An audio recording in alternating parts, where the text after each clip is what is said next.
hello' guys recently ছিংগাপুৰত shift হ'লোঁ ভাবিলোঁ খবৰটো দি দিওঁ আজি আমাৰ ইয়াতো বিহু পাতিছিল আজি ভাবিলোঁ বিহু বুলি আমাৰ BMW খন লৈ অলপমান ফুৰি আহোঁগৈ সেই বুলি আমাৰ হোৱাইট কালাৰৰ গাড়ীখনত আমি উঠি দিলোঁ আৰু গৈ আছোঁ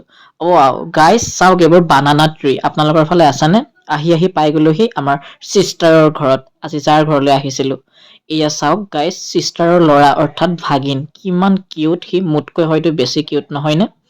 গাইজ এইবোৰ চাওক পুখুৰীত সেউজীয়া ইয়াত ফ্লাৱাৰ গাইজ এইটো হৈছে গড সি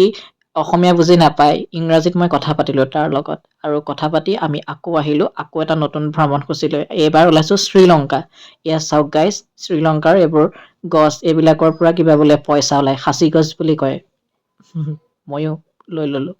এয়া চাওক গাইজ আমি এতিয়া যাওঁগৈ যোৱাৰ পৰত আপোনালোকক দেখুৱাই দিছোঁ আমি কেনেকৈ পাৰ কৰিলোঁ এই সময়খিনি অৰ্থাৎ ছিষ্টাৰৰ ঘৰত ময়ো চশমাযোৰ পিন্ধি ল'লোঁ বেটাৰী বুলি নাভাবিব এইবিলাক হৈছে শ্ৰীলংকাৰ ৰাস্তা পকা আমাৰ অসমৰ দৰে নহয় শ্ৰীলংকাত চাওক গাইজ সন্ধিয়া হৈ গ'ল সন্ধিয়া হৈ যোৱাৰ পিছত গছবোৰ এনেকুৱা লাগে লাইটৰ পোহৰবোৰ এনেকুৱা লাগে চাওক শ্ৰীলংকাৰ এটা সন্ধিয়াৰ দৃশ্য এইবোৰ দোকান এইবোৰ বাইক আমাৰ অসমত তেনেকুৱা আছেনে হয়তো নিশ্চয় নাই এয়া চাই লওক গাইজ আজিলৈ সামৰিলোঁ আকৌ আহি আছোঁ ছিংগাপুৰৰ ভিডিঅ'লৈ